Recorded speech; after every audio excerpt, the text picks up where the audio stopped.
This is Teachers Talk Radio, and you are listening live. Hello, good evening, and welcome to the show. This is the Thursday Late Late Show on the 18th of January 2024. You're all very welcome.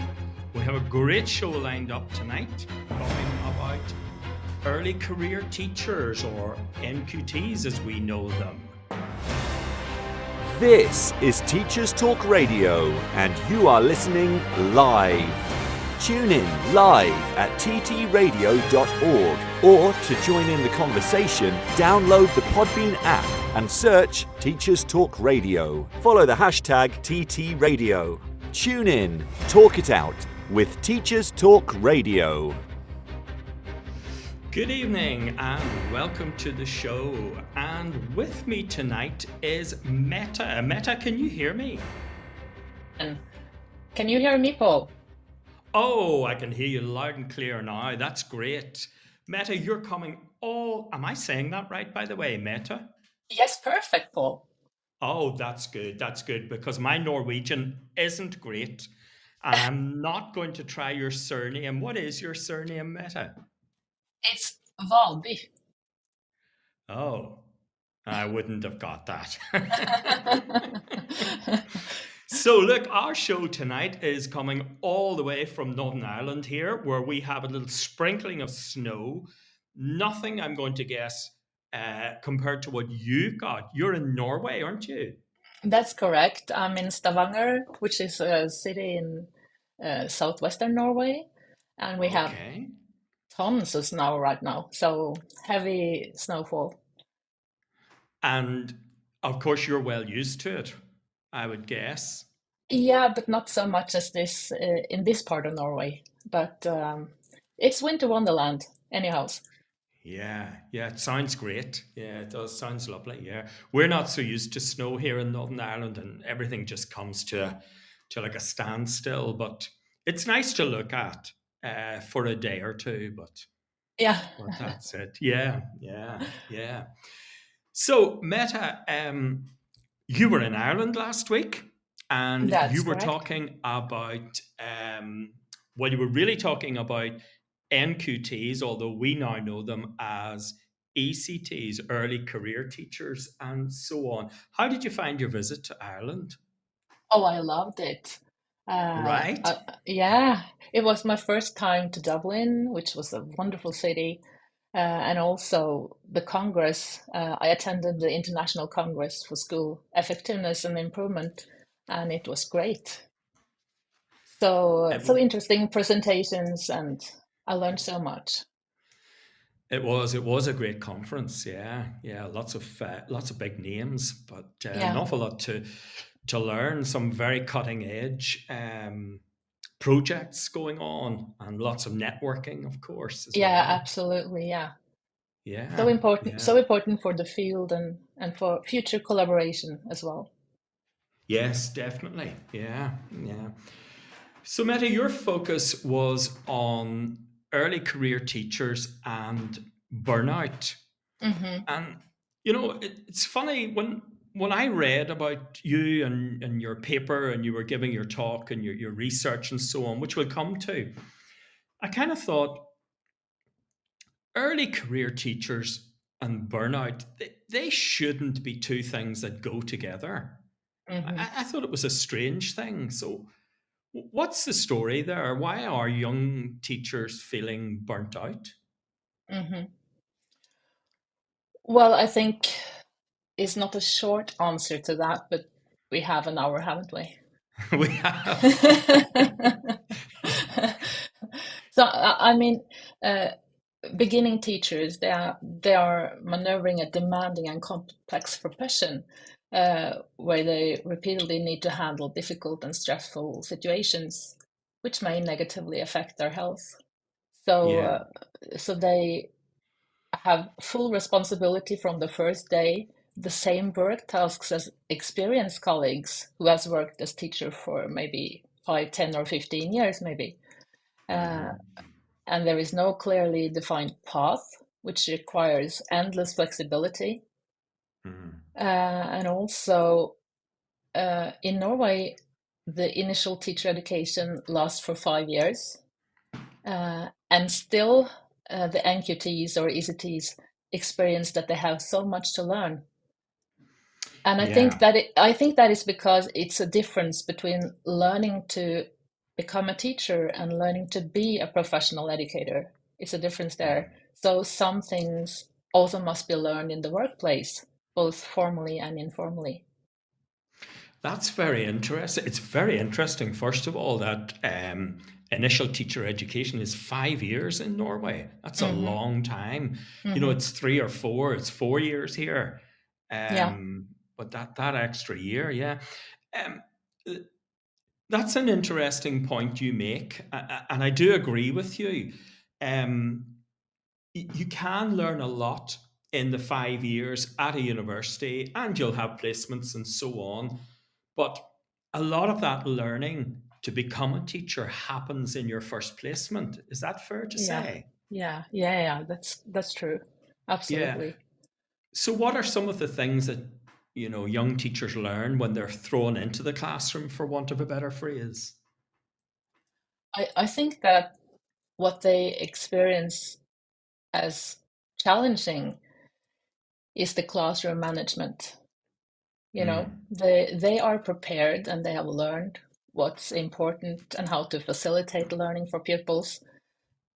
But there are so many things happening in that classroom that they have to make didactic choices all the time. There is a recent Norwegian study that shows that teachers make, in average, and listen to this, Paul, 700 decisions on a daily basis. Yeah, yeah, I'm Yeah, sure that's very true. Yeah. yeah. Hmm. So And Meta, do you see in my case when I taught, a lot of those decisions were mistakes. yeah, absolutely. And yeah, you're never sure. There are often quick fixes, right? So you're never sure Yes. that you make the right decision, and that makes you question yourself. And when Hmm. you're newly qualified, maybe you are not so secure also. Mm-hmm.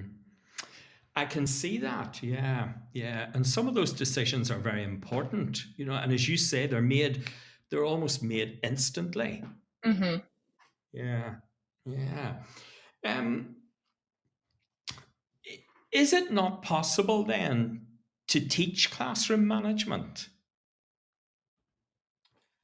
Oh yeah, I think absolutely it is. And in initial teacher education in Norway as well as in other countries, uh, the pre-service teachers they have practicum, right? So that Yeah. they train on these skills. But still, it's difficult because the situations vary. You cannot do the same thing in every situation because even they look alike or are similar, they will not be the same because it depends on the context, right? Hmm. Yeah. Yeah, of course it does. Yeah. So learning the theory of classroom management is different from the day-to-day Hmm. practice of Absolutely. Yeah. classroom management. Yeah. Yeah. Yeah. Yeah. So that then leads to burnout. Is that Hmm. one of your conclusions? Yeah. Well, I think that in the study that I had, uh, the teachers, the beginning teachers, they felt different, or they felt various symptoms, stress related, chronic stress related symptoms, Yeah. which were related to exhaustion and demotivation, uh, kind of like brain fog. It was difficult for them to remember, difficult to concentrate, and everything was going in slow motion, which is the contrary of what these teachers need. So Exactly. when they miss out on being effective, they fall behind, and that too causes stress. So it becomes Yeah. a spiral of negativity. Yeah. Uh, and then Yeah. other symptoms as well. I mean, severe headaches. They were emotionally drained. Uh, some were telling that they were crying multiple times a day and constantly worrying. And they were worrying not only for themselves, but they were worrying for their pupils, for their colleagues, for their working conditions. And several also experienced insomnia and various degrees of depression. So, I mean, teachers in general are hardworking, and beginning teachers in particular, in addition, feel that they seldom are good enough, that they always need to improve. Yeah. And when you have when you have reduced time for rest over a long period of time, then the intensity and complexity is special for teacher profession, I think. Yeah, yeah. Yes, that's very true, Meta. It's something I've always said that there's kind of no beginning and there's certainly no end to teaching. Oh, that's It's right. not like, yeah, it's not like a football match where the whistle goes at the end and you know the score, the crowd goes home, the teams go home. Teaching never Mm-hmm. ends. And Mm-hmm. I've always felt, I've certainly worked with a lot of teachers who have felt that no matter how many hours work they put in, it's not enough, No. that they could always do more or at least Mm-hmm. do things, better. Yeah. Mm. Mm. Mhm. And And then go ahead. Yeah. yeah, no, I was just thinking that also teachers and beginning teachers then must deal with many people, right? Many issues, and that they feel constantly overwhelmed because they cannot choose social distancing. If Yeah. they want to take a step back, if they want to close the door to their office, and by the way, they often do not have any office, but they cannot do that because the pupils are all around, or the colleagues are all around. Yeah. Yeah. Yeah. Yes, that's another interesting thing. Yes. Um, it's a lonely profession. You're Mm-hmm. you're you're you're alone as an adult in that room, and yet you're with people. Yeah, You're that's with right. 20, 25, 30 people. So Mm-hmm. yeah, So in it's one sense you're hidden away, and yet in another sense you're in full view. mm-hmm. Yeah, that's a good way to put it. Yeah. Yeah. One of the things I suppose I always found as well, Meta, is that as teachers, we're not good at sharing. Like, for example, we tend not to come out of a class and go to a colleague and, say, oh, do you know what? I've just smashed Pythagoras' theorem. I've done it really well. This was Mm-hmm. fantastic. Mm-hmm. Whereas I think some other professions, there's much more of a dialogue between colleagues. Like I would know some solicitors and barristers who would very much talk openly about, their successes, their failures, and, ways of doing things. Do you think that's fair to say of teachers that we don't have that level of sharing? Yeah, I think that's accurate, unfortunately, because uh, I think there is some research showing that communities of practice is absolutely the foundation of success in schools. Mm. And then you need to share. You need to have a culture for sharing. Yeah, yeah. And is that not the case in broadly in schools? I think it differs. Yeah. I think some schools make that happen, and others are not so good. I think maybe that has something to do with the leadership in the schools as well. Yeah, yeah. I suppose I'm wondering, is it more to do with culture or is it about practical kind of arrangements as well? I'm not sure what it's like in Norway, but here in the UK, we get very little free time now. We get very little time for preparation and Hmm. being able to share with colleagues. Yeah, that's an issue. Absolutely. Yeah, Mm. Yeah, I can relate to that. Yes. yeah. So, early career teachers, then, you mentioned a lot of the symptoms that they have. ranging from disorientation through to headaches, through to insomnia, forms of depression, maybe anxiety, and so on. And I think I've seen every one of those in many, many colleagues. Some of them maybe not so early in their careers either. Um, what then, Meta, is burnout? What would you define as burnout? I would say that burnout can be described as a state of chronic stress related to exhaustion and demotivation. Yeah. Okay, so it's really a chronic kind of version of those symptoms. Yeah, I think so. Yeah, Uh, and what about, can burnout be managed? Is there a recovery from burnout, or? yeah, sure. There is, and I think that we also need to talk about that there is a vulnerability, especially with NQTs or ECTs, because I think two types of vulnerability: a contextual vulnerability, where it all depends on who are the pupils that the newly qualified teacher meet in the classroom, who are the Yeah. parents of the pupils, and what kind of support do the does the newly qualified teachers get from the colleagues? That's a contextual vulnerability, but then also there is a structural vulnerability leading to lack of control and lack of autonomy, which is related to working conditions. And as previous research has shown, no control or no autonomy over time, they are key drivers of burnout, right? Okay. Well, let's go back to the contextual vulnerability for a minute, Meta. Yeah. Yeah, tell us a little bit more about what's going on there. Well, as I said, it all depends on the pupils, and I think that it's a global agreement that we should have inclusive schools.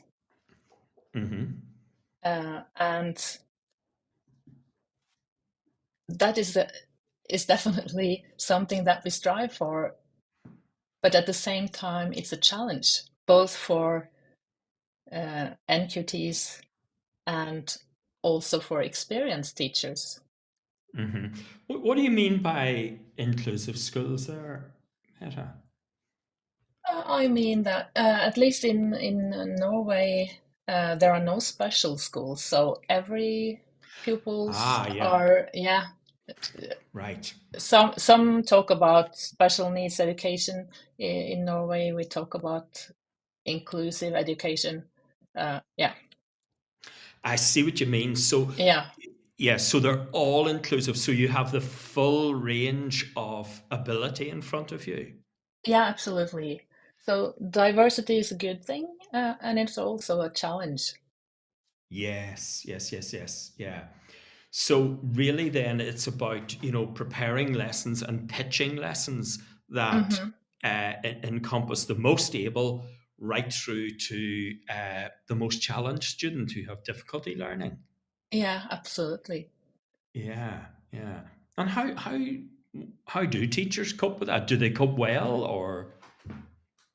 I think that they try the best they can, and Yeah. also they learn a lot, and they prepare during initial teacher education. Uh, but then again, as you mentioned earlier, now they always strive and they feel that they should do better to Yeah. adapt. Yeah.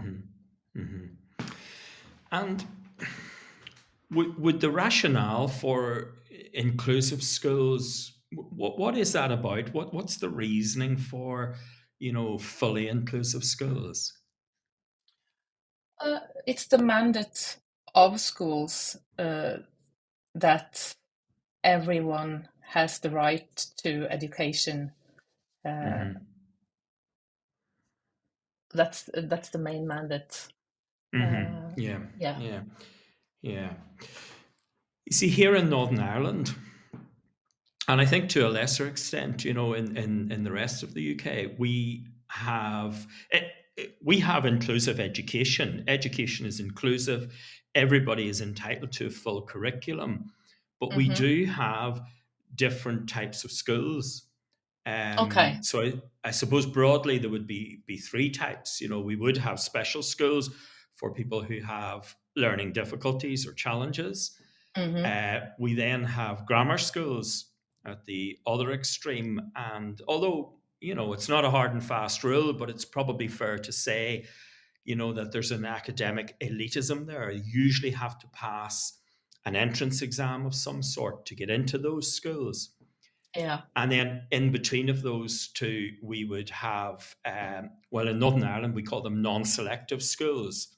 They're usually just Right. post-primary or secondary schools. Yeah. Yeah. But everybody has the right to follow or to engage with the same curriculum. But I suppose one of the things, that's not why we're here to talk tonight, but there would be many issues with having kind of three kind of broad schools like that. But one of the things is it certainly does narrow down the focus of the teachers. Teachers in grammar schools are able to pitch their lessons in a way that teachers in, maybe a special school couldn't do. Yeah. And then we would have teachers, of course, who would specialize in special education and so on. Yeah.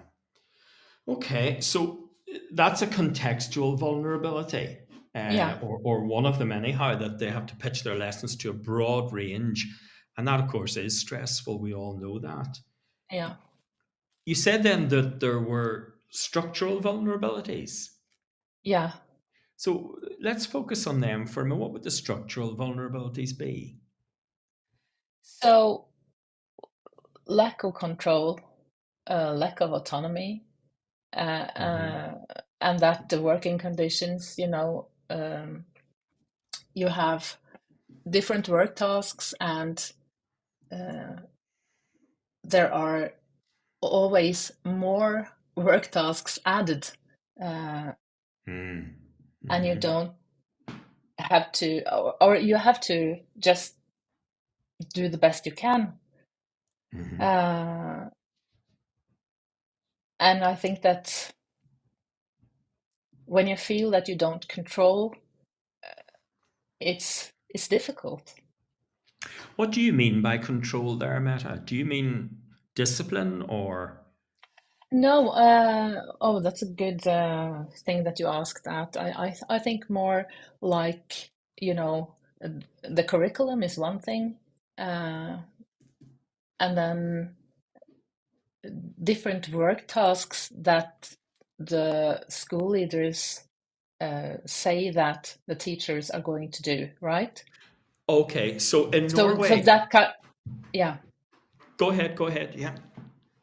No, so that also relates to autonomy and how much autonomy each teacher or newly qualified teacher, ECTs, feel that they have in their work, which is related to working conditions. Yes. Do you have a national curriculum in Norway? Yeah, we have a national curriculum. Okay, so the curriculum is more or less dictated to the teachers. They know what needs to be covered and what needs to be done. So there's And then by autonomy, what do you mean by autonomy, Meta? Yes, how can you, what methods can you use? How much focus can you have on certain subjects, certain topics? Yeah. Yeah. Yeah. Now, my understanding is Norway has a very good reputation for teaching, for learning, for schools, and for how it manages itself, and so on.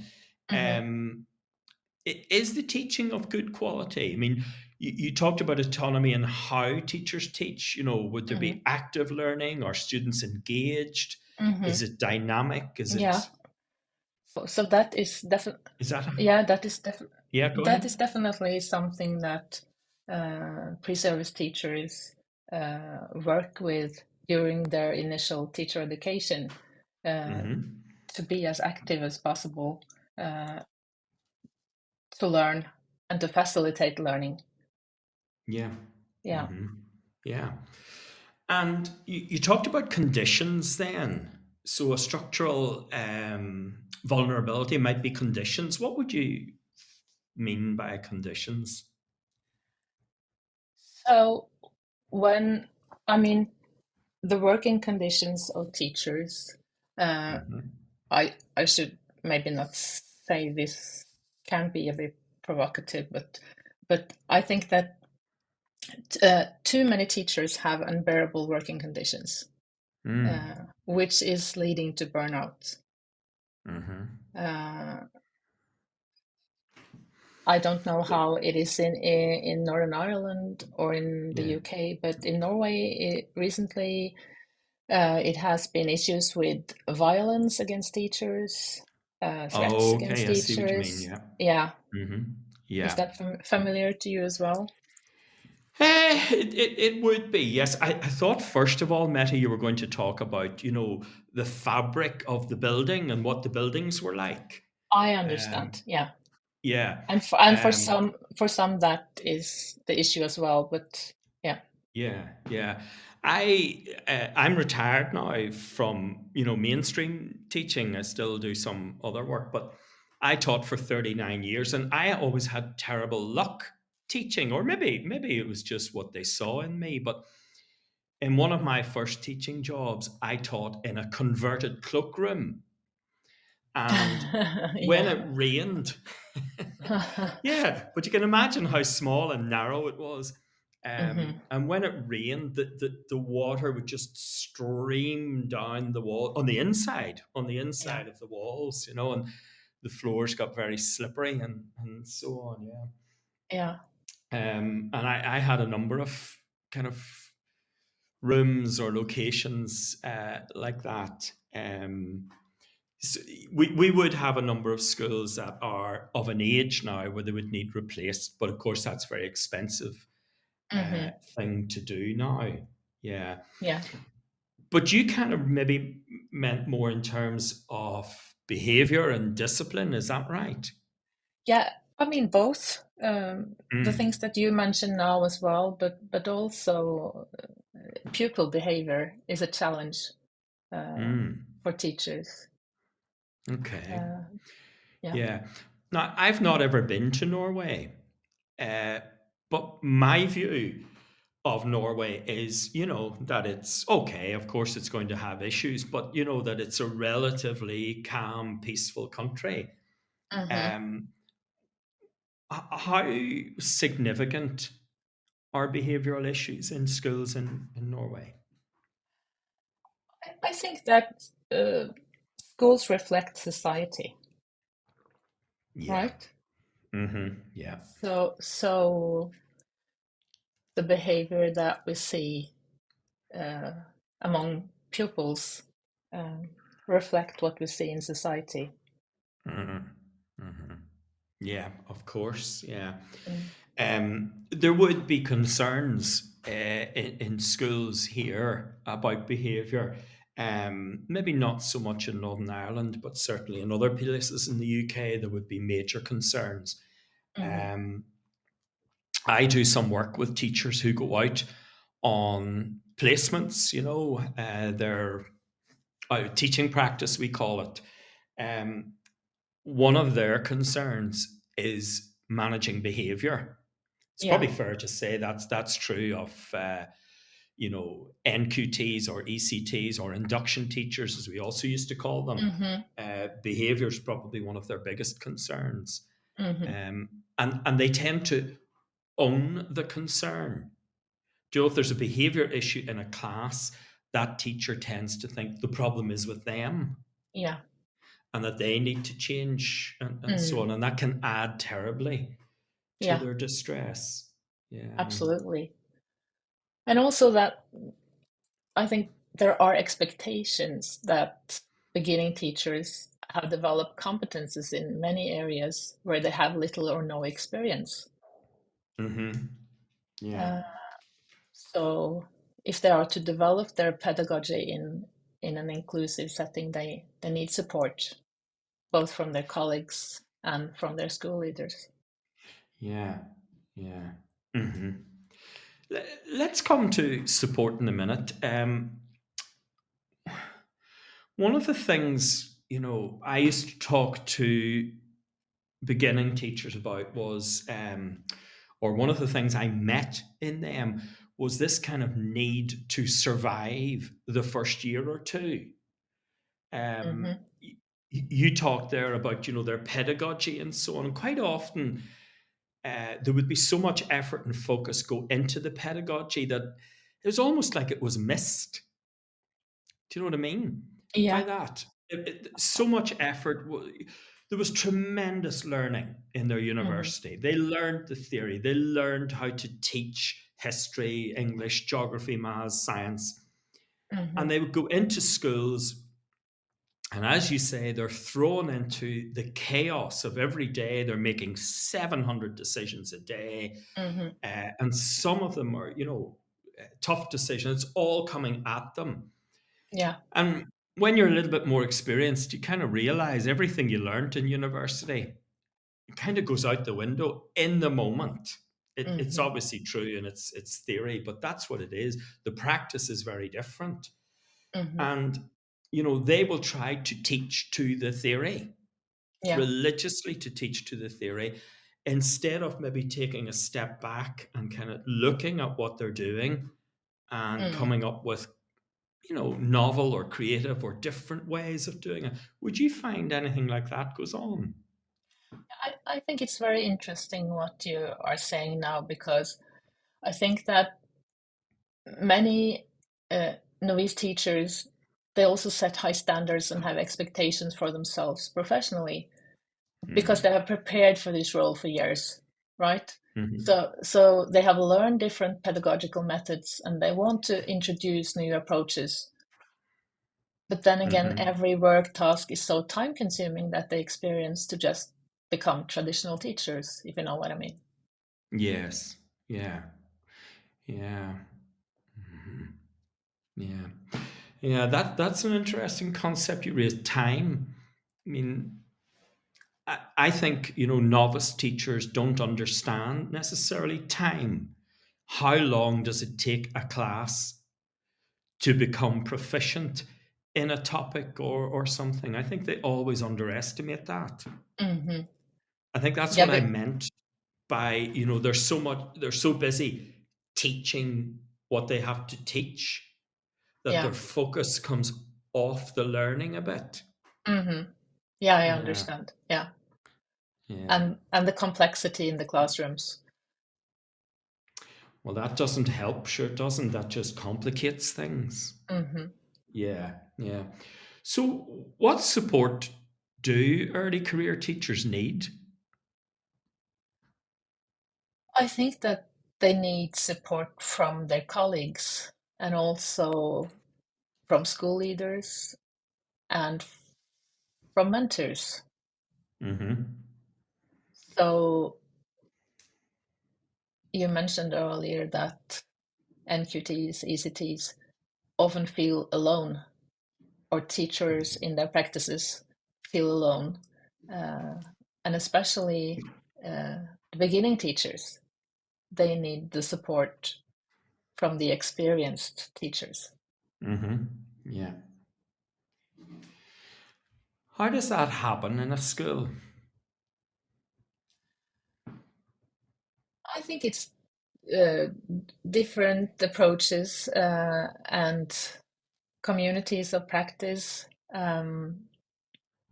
but also uh, some of the things that we do in the project that I have had is that we have school-based mentors.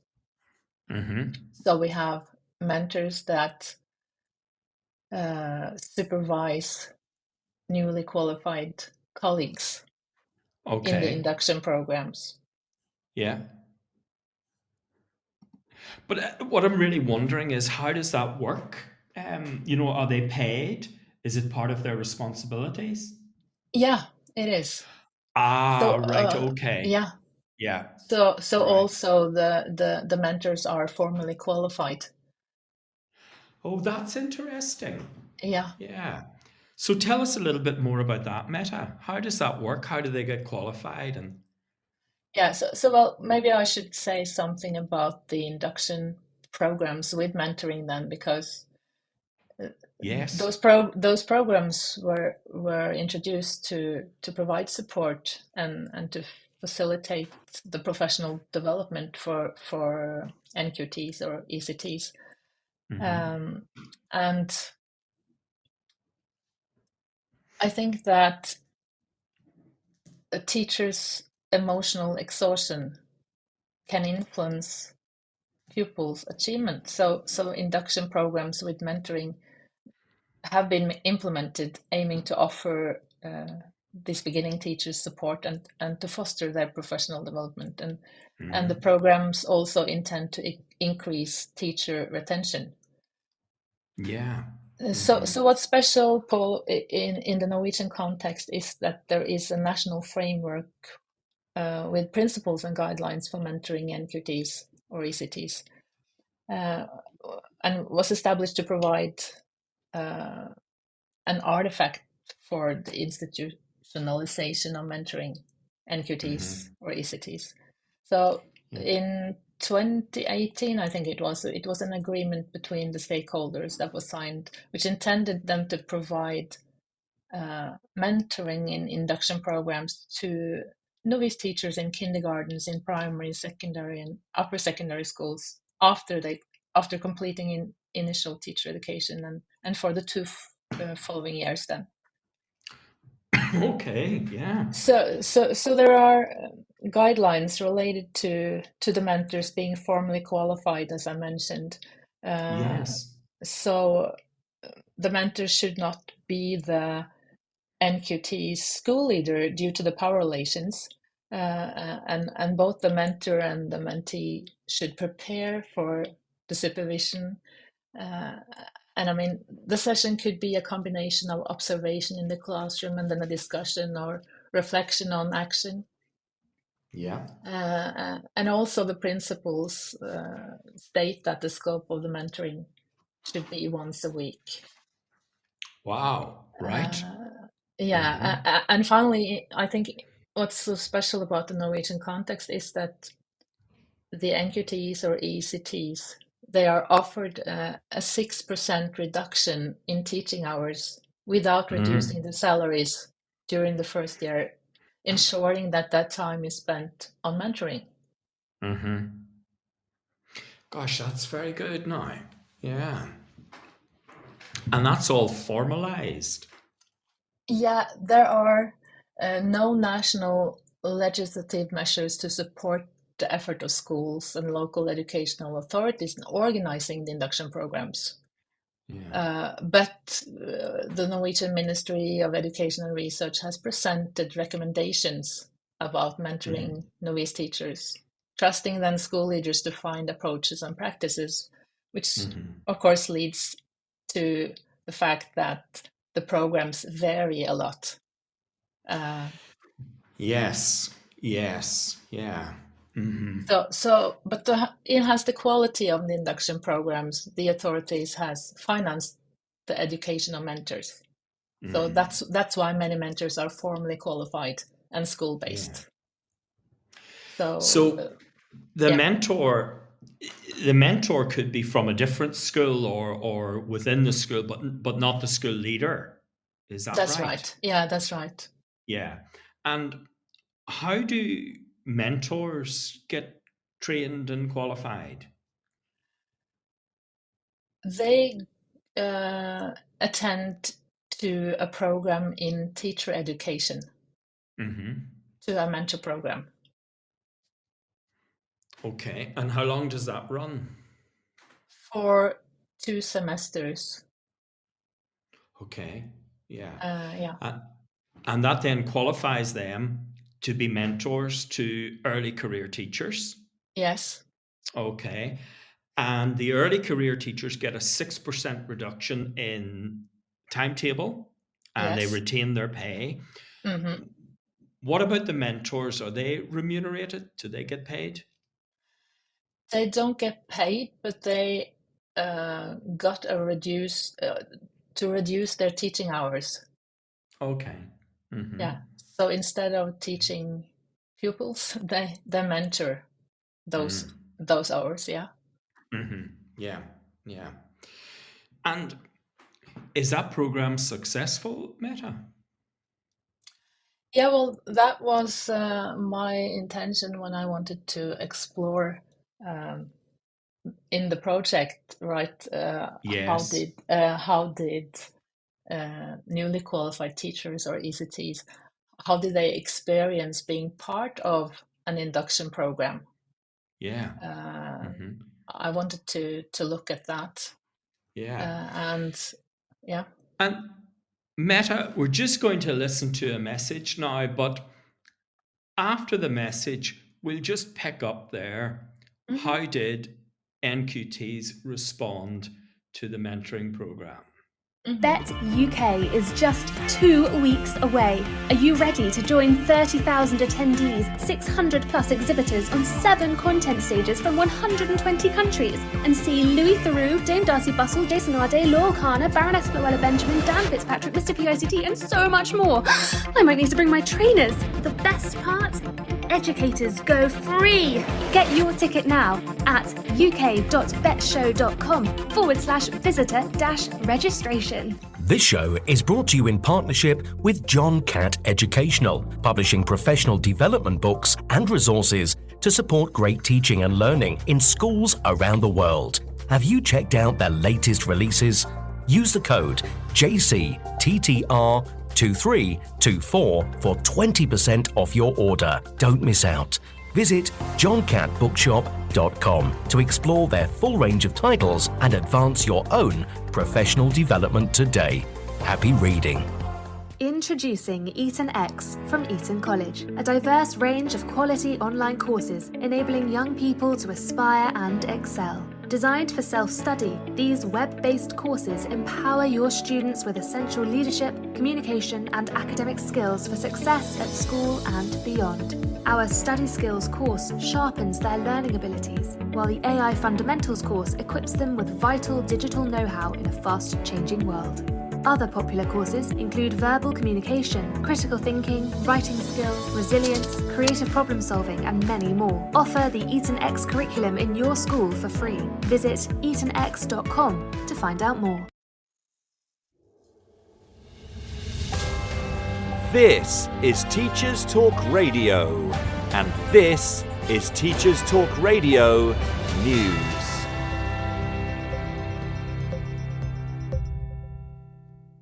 Maths is in the news again, according to the BBC News website.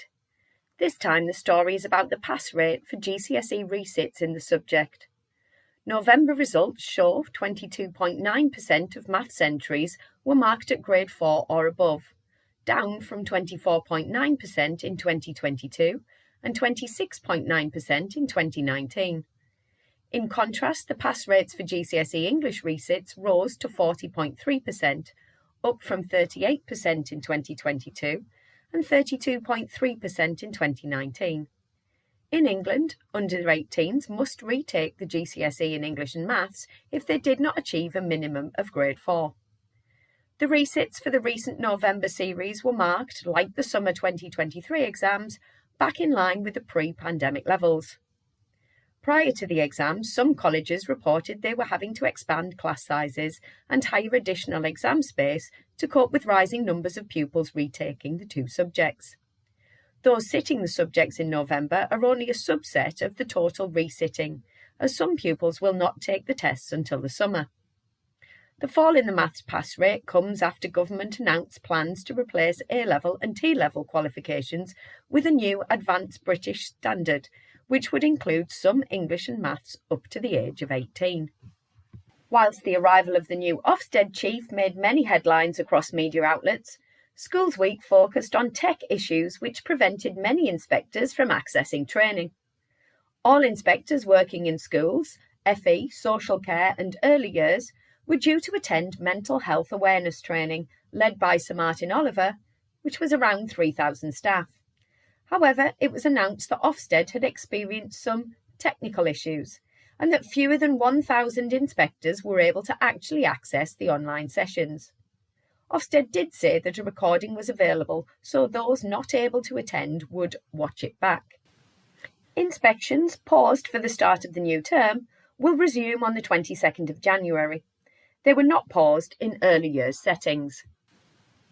Attendance is in the news again and looks set to be a key focus for all political parties as a general election approaches. In a recent speech to the Centre for Social Justice, Shadow Minister for Education Bridget Phillipson said Labour would pass a law to register and count the children taught at home, adding that it was important that local authorities know where children not in school are. Plans also included setting up more breakfast clubs. The current government has proposed similar in its schools bill, but this and many other aspects were abandoned at a later date. However, new attendance hubs are being launched in London to help reduce persistent absence. The DfE has chosen 9 schools with excellent attendance rates to share ideas with others across England. An advertising campaign called Moments Matter, Attendance Counts was also launched. Although some aspects drew criticism from some quarters concerned that the campaign sought to minimise mental health issues. Education Secretary Gillian Keegan said, "Tackling attendance is my number one priority." In Wales, teachers at a high school are striking over poor behaviour of pupils, and NASUWT in Wales say there are now 6 schools in dispute over classroom safety. Teachers in Scotland have also raised concerns about deteriorating behaviours. The TES magazine featured an article by Bill Rogers, behaviour consultant, university lecturer and author. The article focuses on possible reasons for what teachers report as deteriorating behaviours in schools and strategies to improve things. These include focusing on describing and insisting on the behaviours needed for all to learn. Also using clear, assertive language and calling pupils to account for their behaviour. The full article is available online. Finally, the BBC has run an article on the news website focusing on how children and adults can stay healthy at the start of the new term. Officially, January marks the start of the spring term, but winter bugs like norovirus and flu are likely around for several months yet. The article focuses on 5 top tips: regular hand washing, regular cleaning of high contact areas, staying at home for serious illnesses such as high fever, vomiting or diarrhoea, vaccinations where necessary or applicable, and using the NHS online services to keep informed or to seek advice. Hopefully, a healthy new year will lead to a happy start to the spring term. This has been your Teachers Talk Radio News with Jo Fox. Bet UK is just 2 weeks away. Are you ready to join 30,000 attendees, 600 plus exhibitors on 7 content stages from 120 countries and see Louis Theroux, Dame Darcy Bustle, Jason Arde, Laurel Kana, Baroness Floella Benjamin, Dan Fitzpatrick, Mr. PICT and so much more? I might need to bring my trainers. The best part? Educators go free! Get your ticket now at uk.betshow.com/visitor-registration. This show is brought to you in partnership with John Catt Educational, publishing professional development books and resources to support great teaching and learning in schools around the world. Have you checked out their latest releases? Use the code JCTTR2324 for 20% off your order. Don't miss out. Visit johncattbookshop.com to explore their full range of titles and advance your own professional development today. Happy reading. Introducing Eton X from Eton College, a diverse range of quality online courses enabling young people to aspire and excel. Designed for self-study, these web-based courses empower your students with essential leadership, communication and academic skills for success at school and beyond. Our Study Skills course sharpens their learning abilities, while the AI Fundamentals course equips them with vital digital know-how in a fast-changing world. Other popular courses include verbal communication, critical thinking, writing skills, resilience, creative problem solving, and many more. Offer the EtonX curriculum in your school for free. Visit etonx.com to find out more. Welcome back, everybody. We're talking about early career teachers and burnout this evening. And we've looked at a range of factors that need to be considered, including how they manage 700 decisions a day, symptoms that early career teachers can have. And we've looked at some of the things that can be put in place to ease the transition from theory into experienced practitioner. And Meta has been telling us about a mentoring project in Norway that seems to be very successful. So, Meta, what are some of the outcomes then from the mentoring project that you looked at? Yeah, well, so the findings, or maybe I should say something about the participants first, because Please do, yes. yeah, there were 56 Norwegian ECTs or NQTs, and I had focus group interviews with them in the spring semester of their induction year. So 10 months later, I collected data from a survey with the same participants. So initially there were 56 participants, but 10 months later, 11 of the NQTs or ECTs were no longer working as teachers. Okay. And That's additionally, about 20%. That's right. And additionally, 3 of them were in long-term sick leave, saying that they had no plans of returning to teaching. Okay. So it was a big surprise for me that nearly 20% already had quit. But yeah, it wouldn't be as big a surprise for me here. Okay. Yeah, we would have quite a significant dropout, particularly in the first couple of years. Yeah, we would. Yeah. But go ahead, Meta. Yes, I interrupted you. So the participants in the study, they were positive to the mentoring and the support, but also they experienced limitations in the induction program related to stress management, to being resilient, and avoiding burnout. Yeah. So I think the major findings in the study indicated that the beginning teachers' involvement in the program eased the transition into the profession as intended, just as you mentioned. And that being said, several beginning teachers lacked support and learning opportunities in 4 areas. And the first area was to set professional boundaries. As we spoke about earlier, it's difficult to preserve a work-life balance, and many of them wanted their lives back. They felt that all that they did was work, eat, and sleep, and several of them also had problems with the sleep. So setting professional boundaries. And the other area was, as we also have talked about, developing communication skills to resolve conflicts with pupils. So the NQTs or ECTs, they addressed that they lacked both experience and skills in this area. And I can see that. Yeah. And the third area was that they addressed well-being versus working conditions. So well-being as a foundation for professional lives. That's interesting. Yes, maybe we'll come back to that one. Yeah.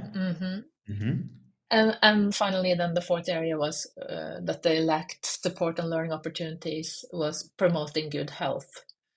So Okay. I will just, if I may, say something more about the findings in the study, because no participants experienced mentoring as described in the national principles or guidelines. But Uh, what do you mean by that, Meta?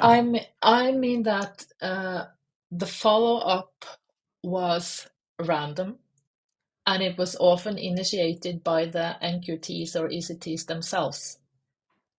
So they often didn't want to bother the mentors, or they didn't want to show the mentors how miserable they felt because they thought the mentors expected them to have overcome the transition phase. Yeah. So Okay. then, yeah. So Hmm. they were supposed to have mentoring sessions once a week, right? Yes. But maybe it became once a month or once every other month. And also the mentoring was happening in groups so that the mentoring was not individually adapted. So, Meta, let's not get too far away because I find Mhm, this fascinating. I'm a mhm, big fan of mentoring, always have been. mhm. I think I think it's absolutely fantastic. Yeah. So, are you telling me then that the ECTs let the weekly meetings slip because they weren't approaching the mentors? Yes. Yeah. Okay. And the mentors then they were letting it slip because did you investigate that? Yeah, because they had workloads as well, and Of they were course. shortage in staff. There were absence in Yeah. schools, and also, of course, this was in spring 2022, in the end of the global pandemic, so the schools were struggling. Yeah. That Yeah. may have something to Yeah. have affected the results, but Yeah. yeah. Yeah. Okay. So one of the factors was, and I understand this, and everybody who works in schools will understand there are huge time pressures, and you're always being pulled away from the task that's in front of you. Hmm. So not all mentoring meetings happened. Okay. So That, yeah, that's a major, yeah. The second thing then is I think you mentioned, I heard you say the mentoring became not in all cases, but in some cases it became group mentoring. yeah. Yeah. Is that a bad thing? Not necessarily, but Mm. the participants in this study, they mentioned that, or experienced that, when they felt that they didn't succeed, it became even a bigger failure when they had to share that with uh, newly qualified teachers or ECTs who were colleagues. Uh, yeah, Right. Okay. So do you mean, was there a little bit of shame yeah, involved? yeah, sort of, yeah. Yeah, yeah, yeah, yeah. I think shame is a big factor with with novice teachers. Hmm. Yeah, they're quite afraid that people will see them and judge them Mm, as not succeeding. Yeah, yeah. mm. Of course, if they only knew we all began that way, Yeah, definitely. and we all learn, but there is a natural human inclination to cover up, isn't there? Hmm. Yeah. Yeah. Okay, so that, but Meta, I still get the sense that it's not a failure. I still get a sense it's successful. Yes, absolutely. Also, in Mm, conclusion, the induction program eased the transition into the profession, and it was positive. The NQTs, ESTs, they felt that they had support from the mentors, uh, mhm. but it didn't appear the program didn't appear to have had any direct effect related to teacher retention. Okay, it didn't have an impact on teacher retention, but did it have an impact, a positive impact on the teachers standing in the room then? Yeah, it did. It Uh, did. yeah. Yeah. So just yeah. Good. Meta, I think there are two things we'll focus on. You said there were four main aspects to it. The third one I think you mentioned was well-being and working conditions. Hmm. What kind of things were happening when that was being talked about? I think that well-being as a foundation for professional lives.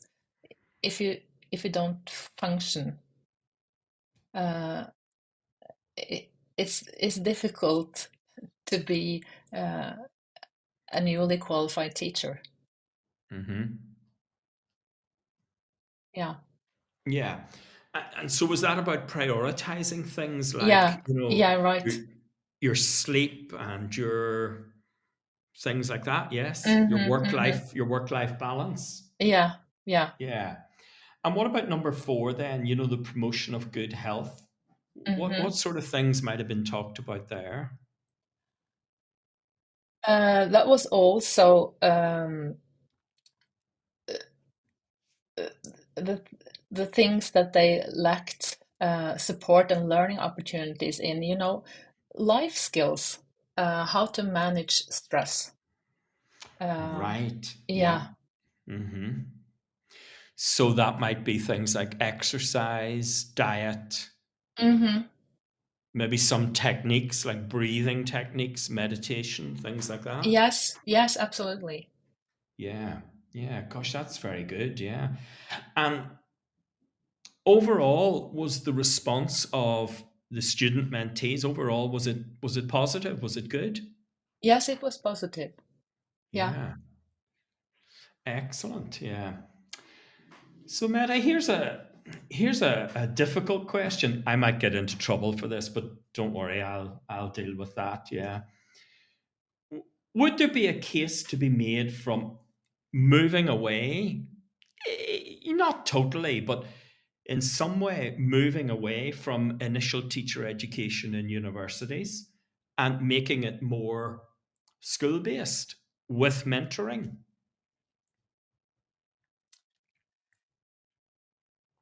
Oh. I I think we need both. I think we need both. Yeah. So maybe to do more practical training in initial teacher education. I mean, Mm. at the University of Stavanger, we recently started a project with simulation as a pedagogical method. Uh, Okay. so basically, pre-service teachers, they practice complex skills in a safe environment. Mm. And additionally, the simulation bring congruence then between theory and practical learned skills. So Yeah, so that this sounds.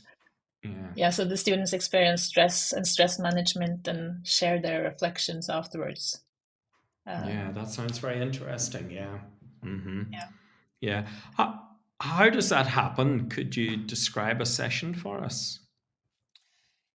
Yeah, so a session would have uh, 5 cases related to classroom management.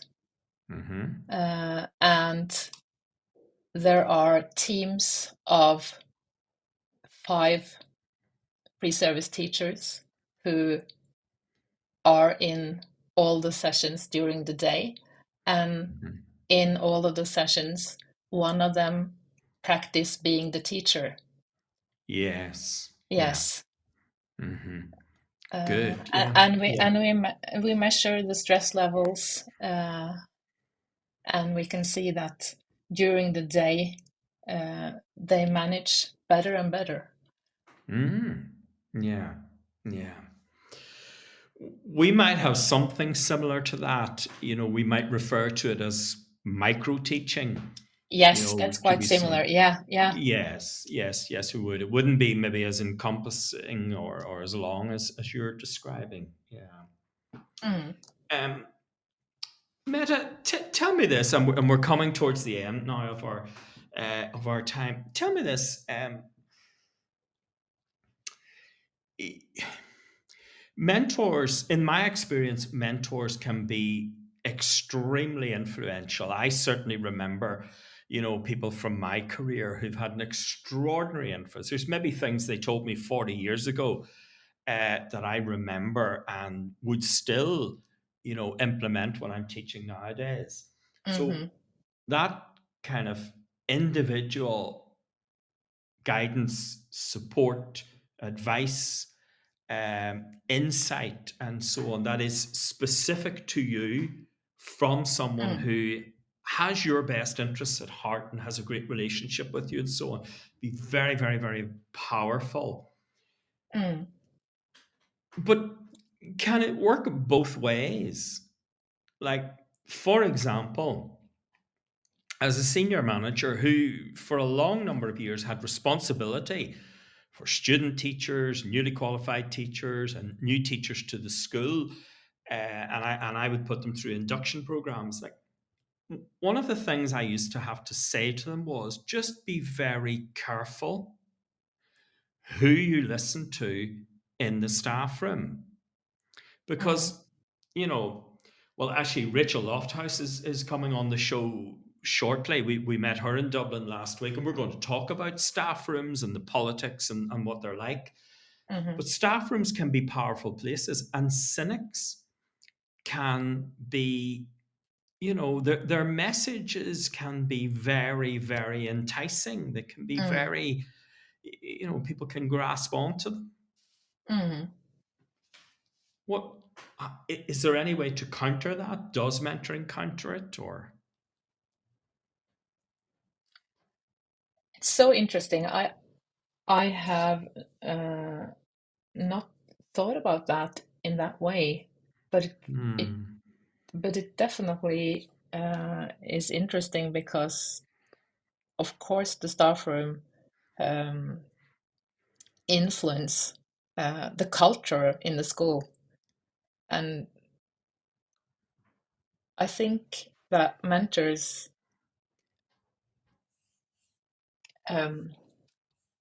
can make a difference. Yeah. Yeah. Oh, I think they definitely can. Yes, very definitely can. Yeah. Yeah. Meta, we're really out of time, but one of the things I always ask guests on this show is if you had a magic wand and only one spell that you could cast, what would you say? What spell would you cast to make the lot of teachers or ECT teachers? What would you cast to make it better for them? Oh, that would be fantastic, wouldn't it? It would. Yeah.